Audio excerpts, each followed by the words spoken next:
source wouldn't say. This is also source-based. It's not confirmed. Yes, We've got more news coming through. Unofficial. There's been another attack at a Bahamas-Flagged crude oil tanker that was struck by a blast early Thursday near Iraq's Khor al-Zubair port, with the ship's operator saying the hull may have been breached.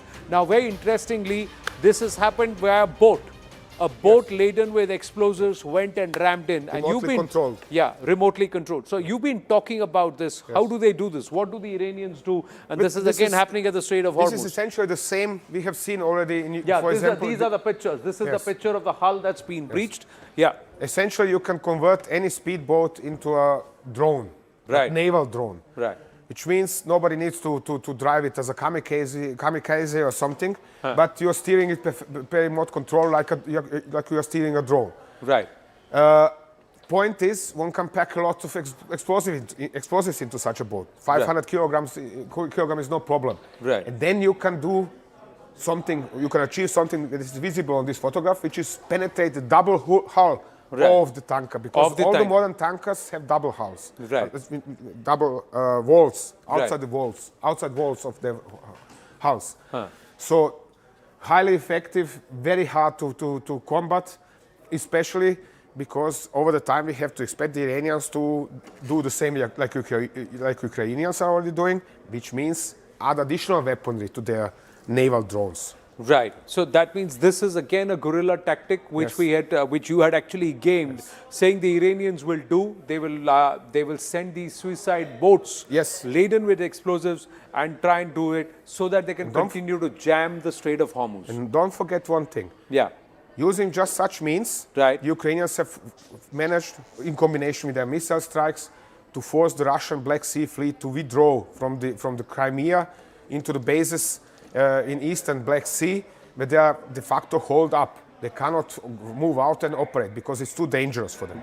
Right. So this is a strategy that's been deployed.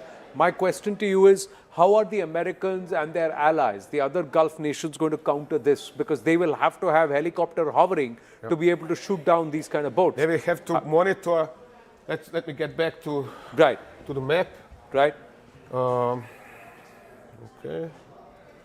They will have to permanently monitor the we are coming to the Persian Gulf here,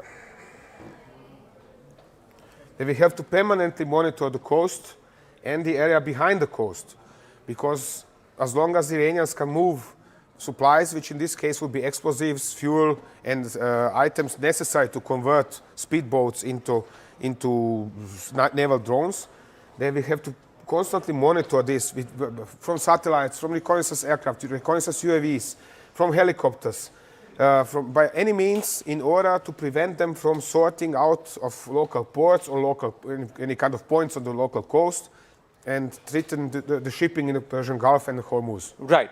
Two questions. We're in the last minute. In terms of absolute numbers, how many days will it take for the Americans and their allies to take control of the Strait of Hormuz in the current scenario? And how much is it going to cost them per day to continue to retain this control? Calculating this is going to be very hard. So the second question, sorry, I can't answer.